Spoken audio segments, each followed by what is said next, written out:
Christ is risen. Happy Easter and welcome to the Resurrection Sunday edition of Weekend Central. This bulletin is coming to you live from the news hub here at Adisawe Kanda. On Facebook, we're live on TV3 Ghana on DSTV channel 279. My name is George Queenan. And I am Judith Brown. Coming up in the bulletin this afternoon. President John Dramani Mahama says it's crucial for Ghanaians employed by others to exhibit good work ethics in order to drive growth and expansion.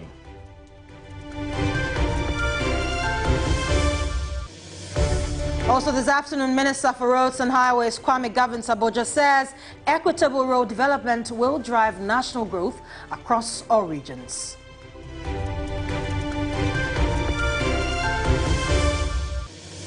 And also coming up this afternoon, Economic and Organized Crime Office EOCO says it has rescued some Ghanaians from neighboring Ivory Coast. We'll tell you more.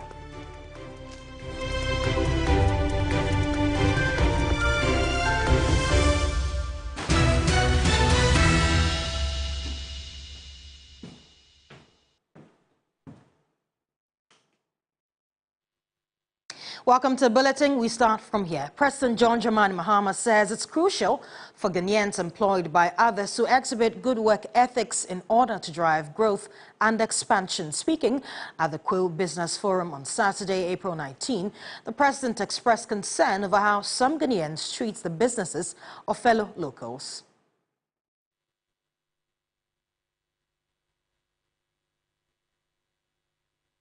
There are several businessmen who have told me that one of the major hindrances they face in business is not even capital. It is getting trusted people to work with. If somebody comes to work for you, he thinks that your business is a platform for him also to build his business.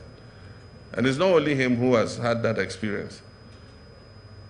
I've had it too. I bought a bus for a relative to run transport business so that he can look after the family at home and stop disturbing me on my small parliamentary salary.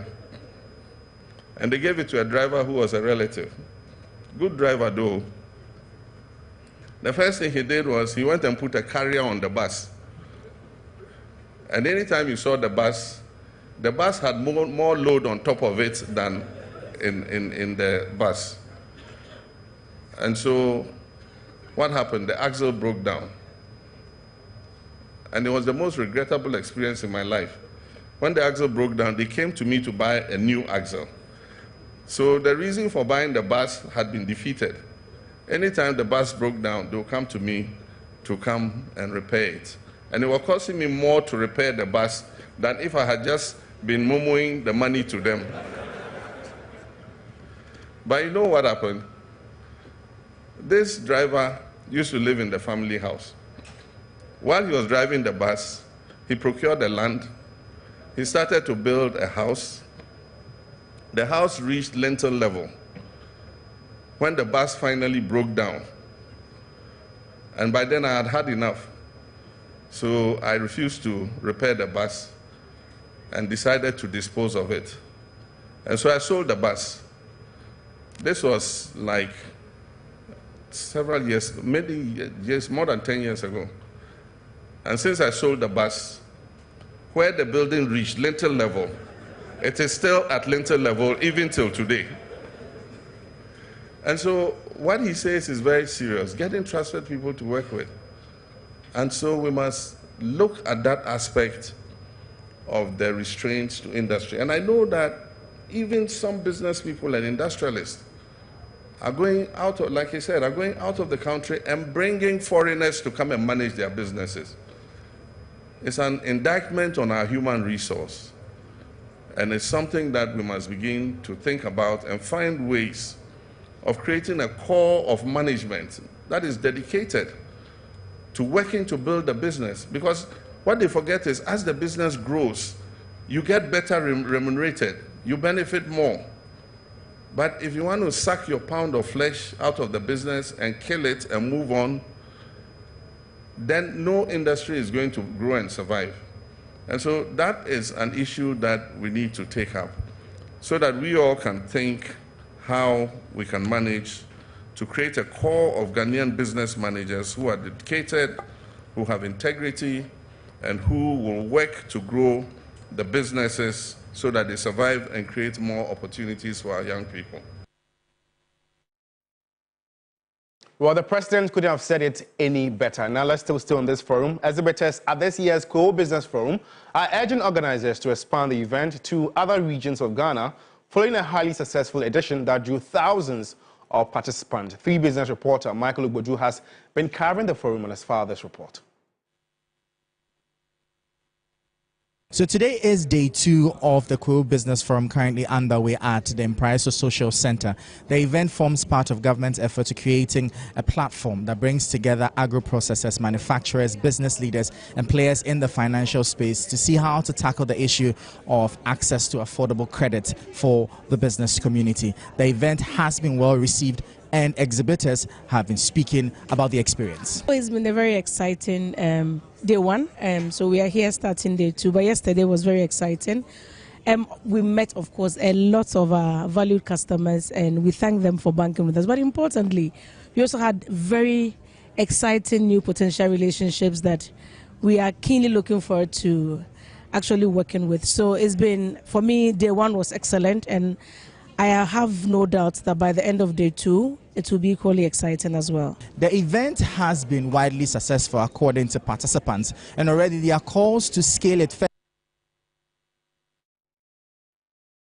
Apologies for that there, but let's do some more stories. And the Minister for Roads and Highways, Kwame Gavin-Taboja, has stated that the government will shift the focus of road construction from the southern part of the country to the northern regions to ensure equitable distribution of road infrastructure nationwide. Speaking at the 49th Annual Congress of the Gonjaland Youth Association of Sola, the minister emphasized that Ghana will experience significant transformation under the flagship $10 billion Big Push initiative despite the current economic challenges.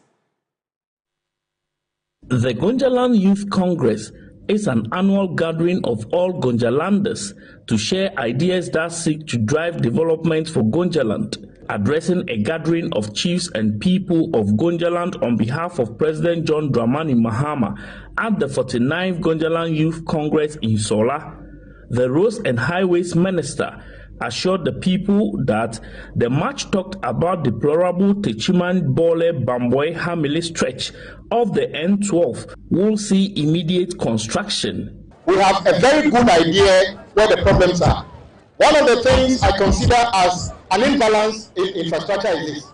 It appears 70% of our expenditure on road is spent in the south, especially between Greater Accra and Ashanti region alone, consume almost 70% on our road infrastructure. That is not equity in development. We shall actually rewrite that.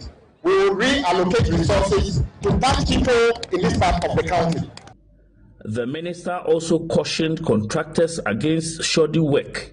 There are some critical roads we are going to do, and I want to encourage contractors away from the region. Get yourself ready to work. But if we give you the opportunity to work, you must do quality work. If you don't do quality work, even if you are NDC chairman, I will terminate the work and take the work away from you. No one will hide under any political party and do shoddy work.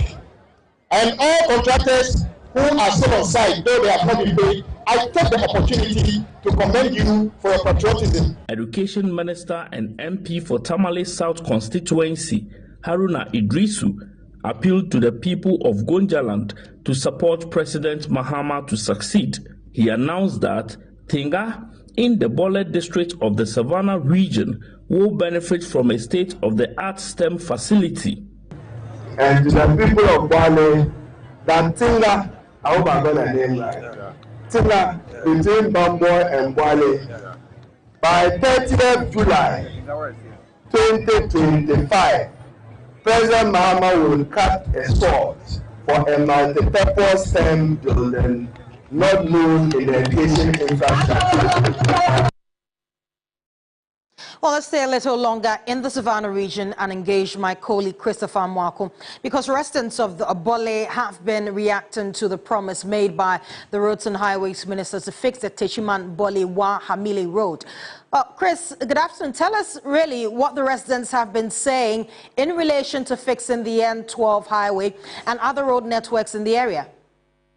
Yes, so Judith, the residents are overjoyed following the announcement by the Roads Minister that the Tshiiman Boleywah Hamile Highway will be worked on. This road has been in a deplorable state for some years now and affecting business activities.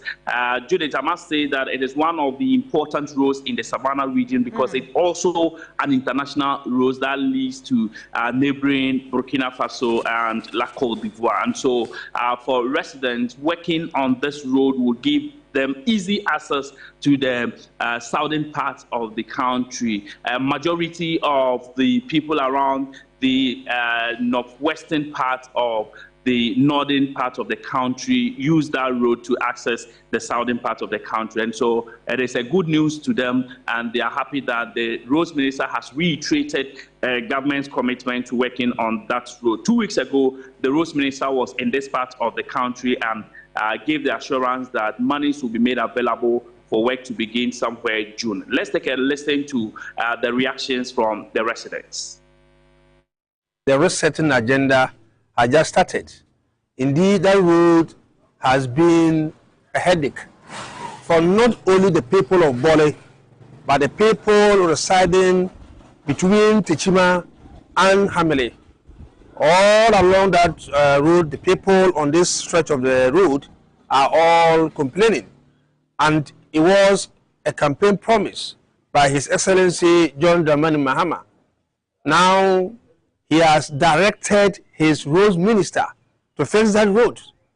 And so the minister made a public pronouncement where he said that in June, he was going to cut salt to commence the construction of the road.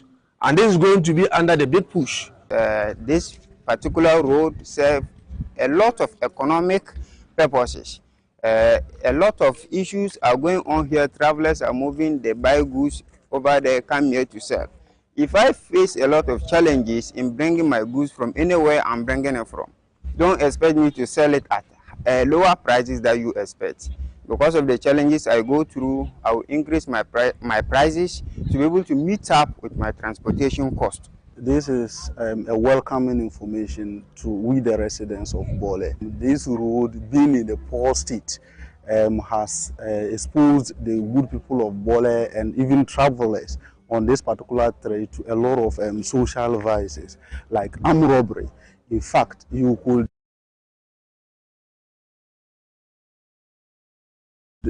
see that at the time this road was in a good shape, armed robbery wasn't on the hike. But at the moment this road was in a deplorable state, armed robbery cases heightened. Well, we had some reactions from residents. Christopher Mwako, many thanks for your time. Of course, Christopher is our Northern Regional correspondent, bringing us details on that major road that government is set to reconstruct very soon. Well, let's stay on the roads because road markings and traffic lights are essential for order and safety on the road. However, on many roads, they are either missing, faded, or simply not working, putting lives at risk. Deborah Abba-Mensah went out and about and has come through with this report. On major roads across the country, drivers navigate in uncertainty. Road markings have faded or disappeared altogether, and more functioning traffic lights leave intersections in chaos or worse, still vulnerable to accidents. Owing to the absence of clearly marked out routes, motorists especially find driving along these stretches stressful. For pedestrians, simply crossing the road can be life-threatening. The National Road Safety Authority is stepping up efforts to address the concerns. I am aware that the highways is currently putting in place and they are preparing to go to the Brim River, that's Kumasi Accra Road, to raise rails that will guard the road. I am aware that part of the Malang Road, they have started the markings, the road markings there. So it's a big work, and I am up to the task. Street lighting, another key safety issue, falls under the mandate of district and municipal assemblies. The National Road Safety Authority says it continues to push all stakeholders to act. We, as a regulator, we are supposed to ensure that these institutions do their work.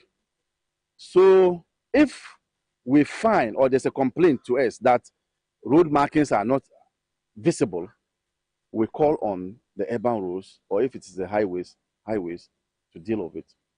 We have the power to issue what is called compliance notices.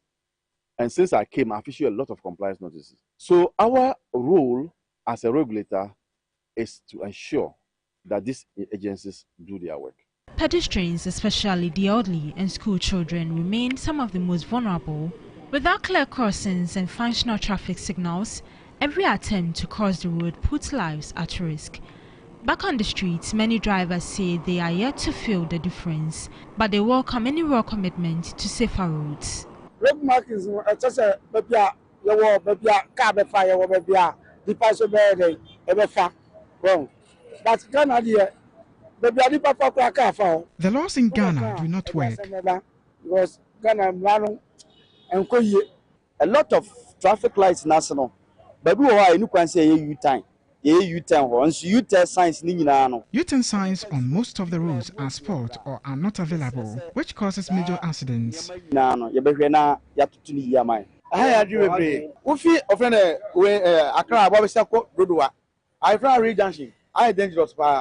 The traffic lights and road markings from Accra to Dodowa are major problems and they need to be solved.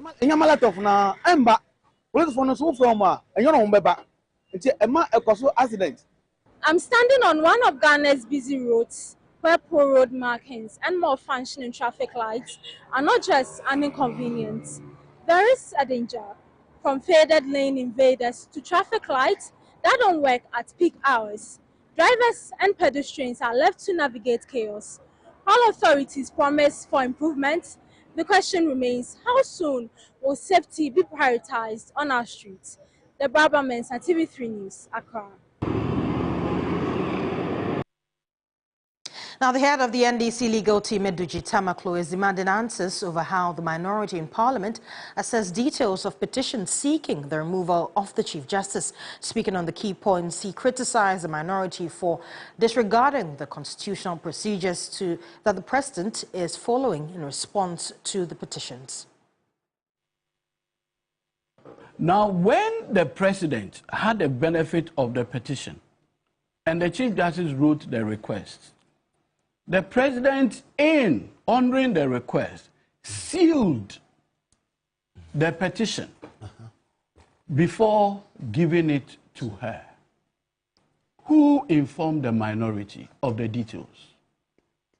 If Her Ladyship, the Chief Justice, in communication with the minority, because at this point, the petition is between the President and the Chief Justice. And in fact, for the President to guide the integrity of the process, he sealed, he marked the petition.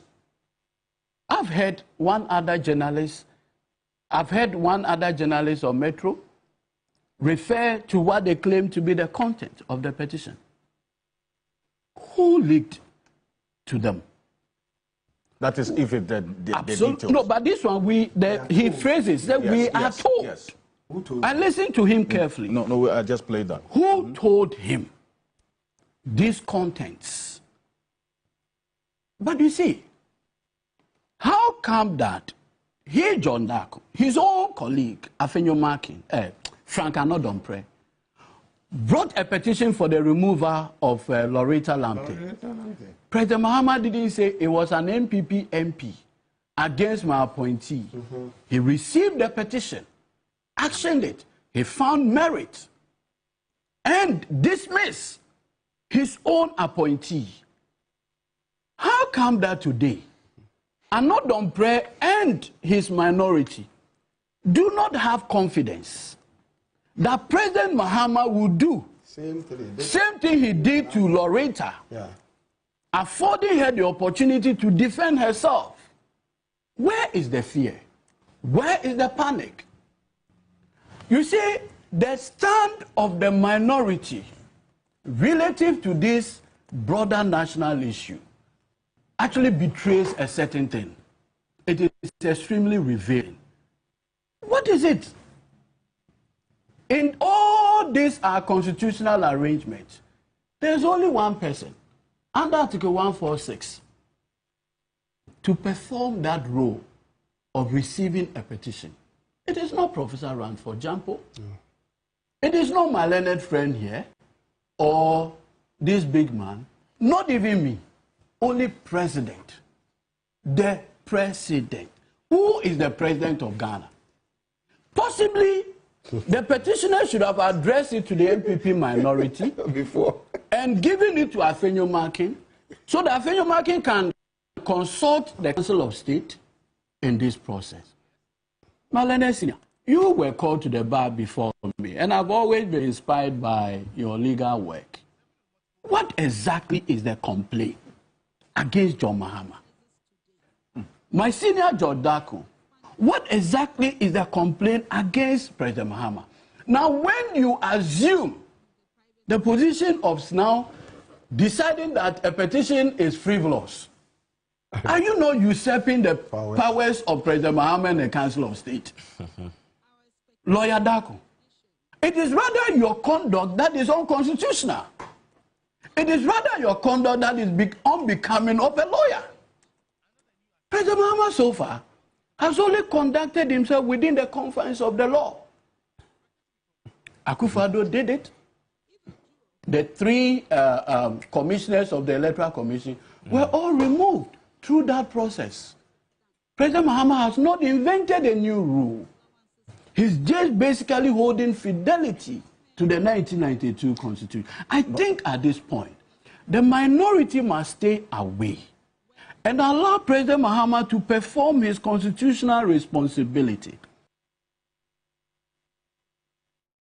In more news this afternoon, international relations expert Professor Vladimir Ntwidanso has commended President John Dramani Mahama for his diplomatic approach in helping to bring the three Sahelian countries into the fold of ECOWAS. The government has extended an invitation to the military juntas in Mali, Burkina Faso and Niger to attend the official launch of the Economic Community of West African States ECOWAS 50th anniversary celebration in Accra.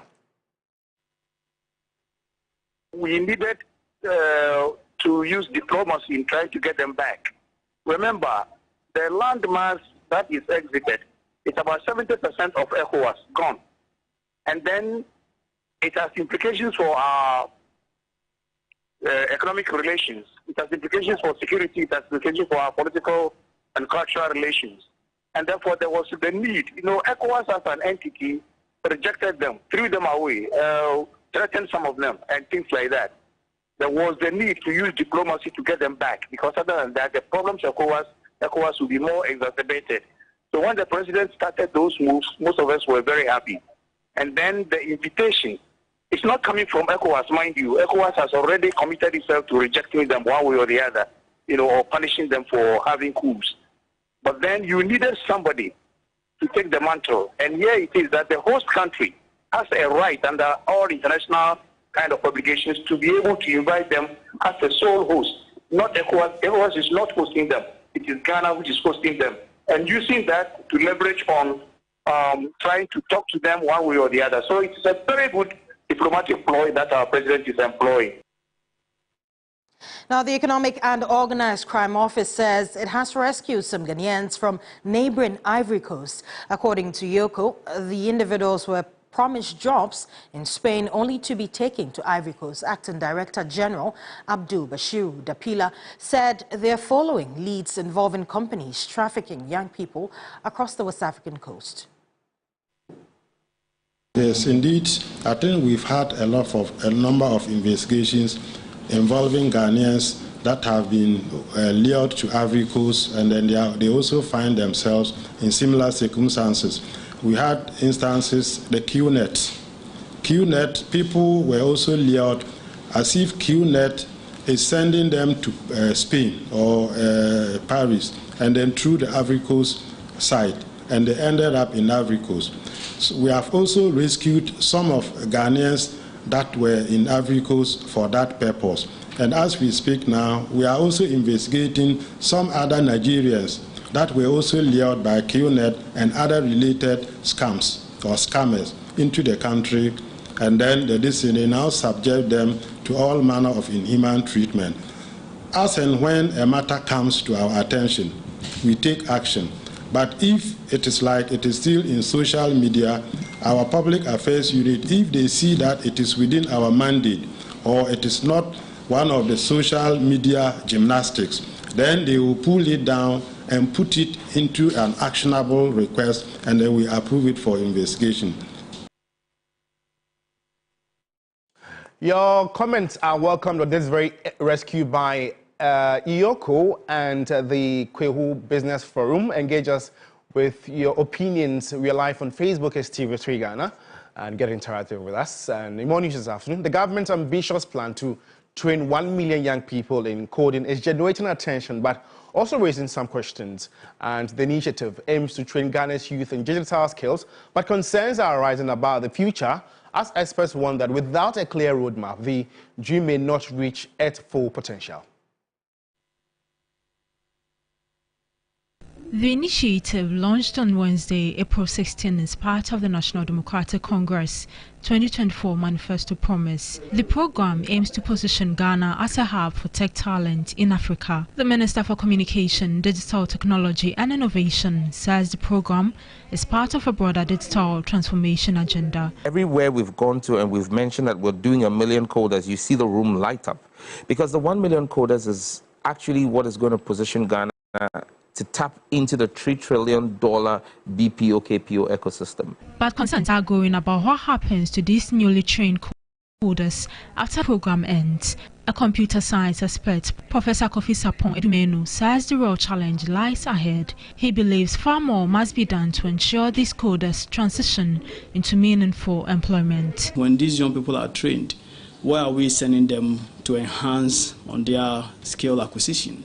So government must think of public-private partnerships with some industry players to see if we can integrate these young people, providing them with some internship opportunities where they can get a hands-on experience, because it's not enough for them to get the skills from the instructors or whoever, but how do they translate that into the work environment? Beyond job placement, others point to infrastructure gaps ranging from limited internet access to inadequate practical training facilities as major barriers to success. Connectivity is not super good here, so think of those in the rural areas. So there should be a clear way to indicate that this is how government intends to grow the whole ecosystem. If we also want to absorb these huge 1 million coders into our ecosystem, then we have to create some kind of job roles locally and also internationally. Drawing on lessons from other countries, experts are urging the government to integrate coding into the national education system from an early age, building a stronger foundation for long-term impact. We need to start early. It's not just enough to wait when they finish school, then we want to train them to have coding skills. So then this must inform curriculum, changes in curriculum, so that once we believe that we want to provide them technical skills. The government maintains that the program will reduce youth unemployment and position Ghana as a digital hub on the continent. But with the tech industry evolving rapidly, analysts say the coming months will be crucial in determining whether this becomes a model for Africa or just another policy headline. You're watching the Resurrection Sunday edition of Weekend Central. We're going for a quick commercial break. We'll be back with more news. Stay with us.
Zainab's friend, Rochelle, is also on the autism spectrum. She takes care of herself, she baths herself, she dresses herself, which is very impressive, even like a normal child. Even though Rochelle's development was quite slow, she handles herself just like any other 13-year-old.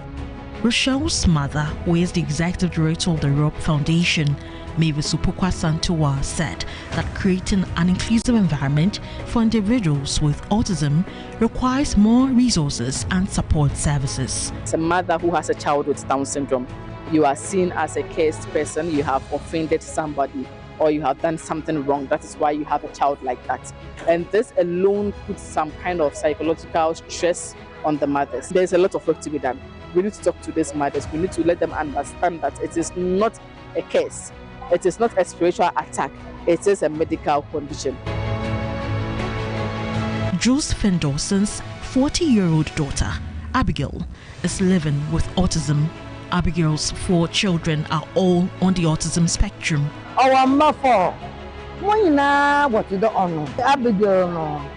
Abigail has been trained well to meet some of society's demands like any other woman. 14-year-old Noble is Abigail's first child. He has difficulties in social interaction and communication. Her son is the only one amongst the 4 children who cannot read or write. Noble is now the only one I am worried about.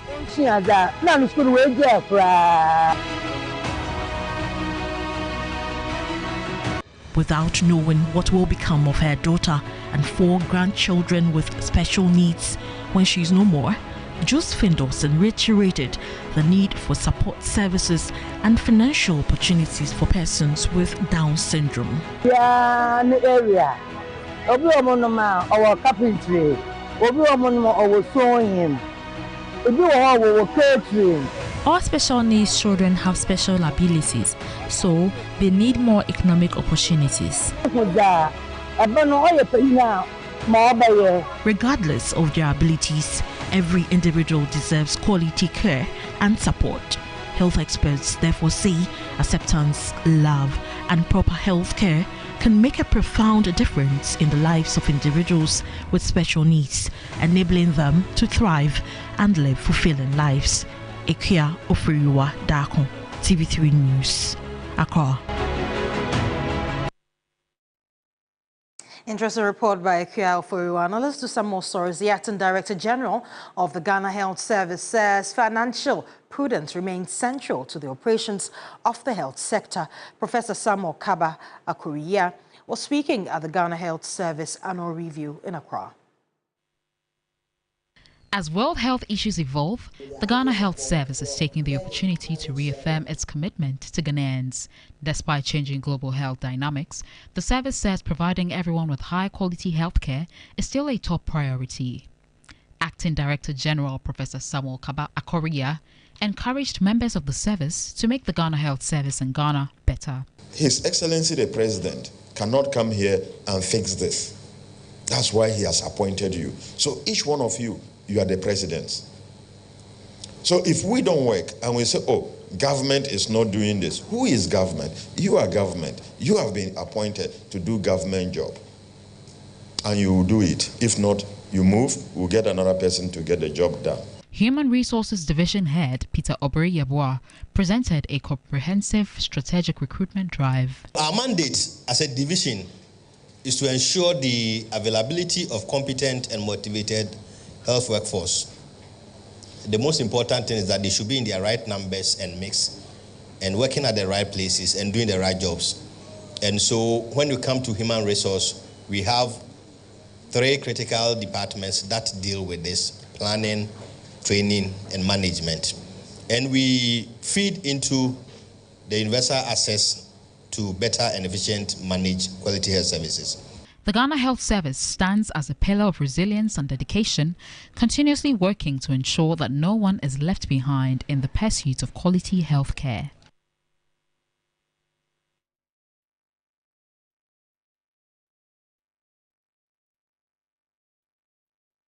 Well, let's go back to our earlier story on the Kwewu Business Forum. And exhibitors at this year's Kwewu Business Forum are urging organizers to expand the event to other regions of Ghana, following a highly successful edition that drew thousands of participants.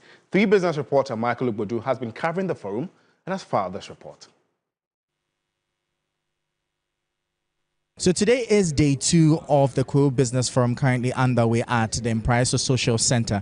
The event forms part of government's effort to creating a platform that brings together agro-processors, manufacturers, business leaders and players in the financial space to see how to tackle the issue of access to affordable credit for the business community. The event has been well received and exhibitors have been speaking about the experience. It's been a very exciting day 1, so we are here starting day 2, but yesterday was very exciting. We met, of course, a lot of our valued customers and we thank them for banking with us. But importantly, we also had very exciting new potential relationships that we are keenly looking forward to actually working with. So it's been, for me, day 1 was excellent, and I have no doubt that by the end of day 2, it will be equally exciting as well. The event has been widely successful according to participants, and already there are calls to scale it further and extend it to other parts of the country. You meet people who are doing things in their own small corner, and with just a little push, they get there. We give loans on concessionary basis, so that is really a help. And in some cases where we realize this is something which will really help the country, we also offer some capacity building grants, and it's I think it's a really good thing. So we hope that this can be replicated in the coming years. The Western Regional Minister says beyond the euphoria of celebrating Easter in Kwewu, her region is open for business. We just want to thank everybody for the support. We want to thank everybody that came around. And what we are telling the whole Ghana is that Easter is not about enjoyment alone, but it's about networking. It's about growing our businesses. It's about meeting people we have not met before. We believe that this Easter and the Easters to come will not just be about having fun, but it is about learning, growing businesses and having network. We are just telling everybody that we are not yet done until tomorrow and the days after. We are still here. The president had in his speech yesterday assured that his government was committed to creating an enabling environment for businesses to thrive while tackling the issue of high cost of credit. This is part of the reason why the Kwewu Business Forum was established. And for businesses in the country, they can only hope that this pledge materializes. Michael Ugbodu, Kwewu Business Forum, Eastern Region.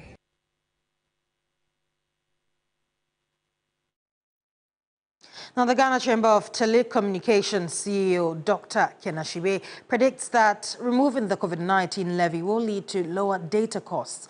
He attributes high data costs to the difference between marginal revenue and marginal costs.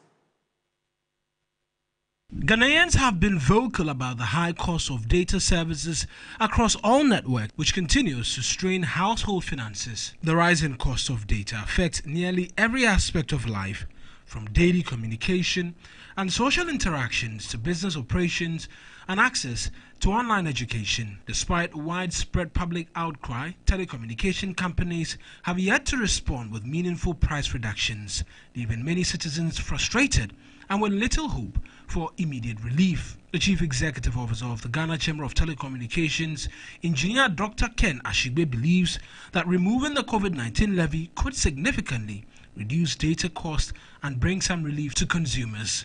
The telecommunication industry is heavily competitive. They are constantly, the 3 players and then other ISPs are competing against themselves.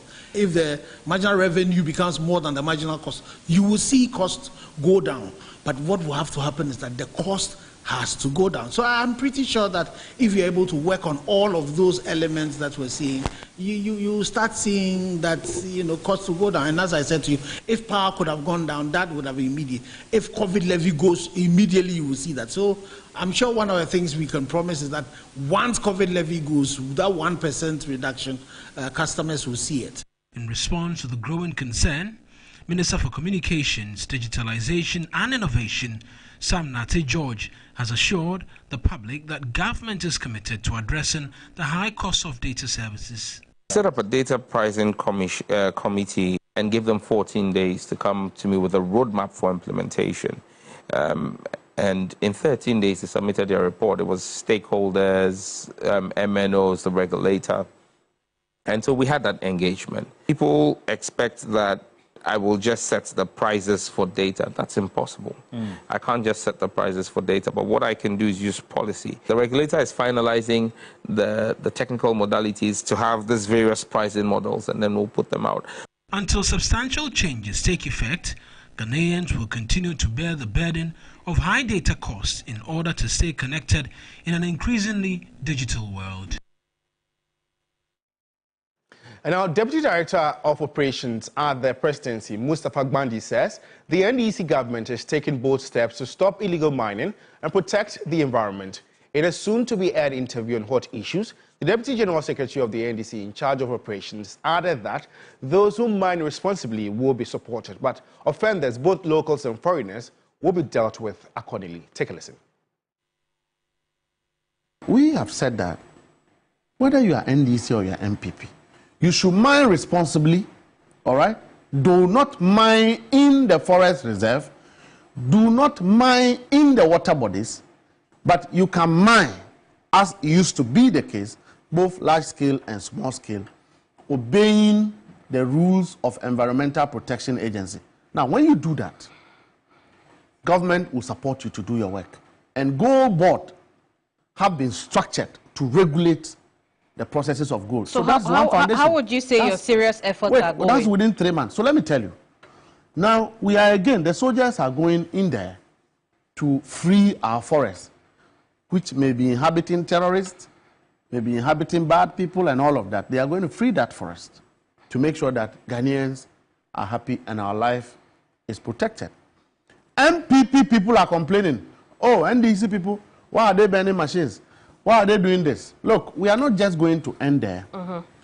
There will be a follow-up, and the Minister of Interior, Honorable Mutaka Mubarak, announced very visibly that foreigners who engage in these crimes, who President Akufo-Addo and his appointees have used to destroy forest reserves on a large scale, if you are caught mining illegally, you will be, taken out of the country, deported. We are also going to make sure that if it was you, Kamini, who mined in this spot and left the holes there, you will be arrested and given a period of time to go and reclaim, or you go to jail. Right. That is coming. That is a bold solution to something that is confronting all of us. Without necessarily looking at political colors. Mustafa Gbandi is the Deputy Director of Operations at the Presidency, talking to my colleague on how government is ensuring that illegal mining is contained in the country. Do make a date with my colleague Kamini Amano on hot issues today at 2 p.m. We're back after this break. Stay with us.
Welcome back. You're still watching Weekend Central. Now, the Deputy Minister for Interior, Ebenezer Oklete-Telabi, has called on the Ghana Immigration Service to review the Immigration Act 573 Act 2000 and its operational procedures to address emerging migration challenges facing the country. Speaking at the official handover of a newly constructed immigration office in Kwewu, Eduamwa, the minister emphasized the need to strike a balance between economic development and national security amid the growing influx of foreign nationals.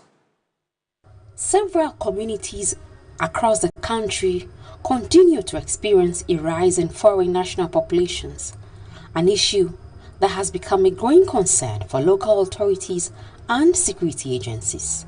At Kwewu Eduamwa, the local chiefs and indigents, through communal effort and funding, built and handed over the new immigration office to support national efforts in migration control and security. The Deputy Interior Minister, Ebenezer Telabi, urged the Immigration Service to review its laws to address the emergency immigration influx. Ghana has become a preferred destination for many foreign nationals due to its peace, stability, and the economic opportunities in the country.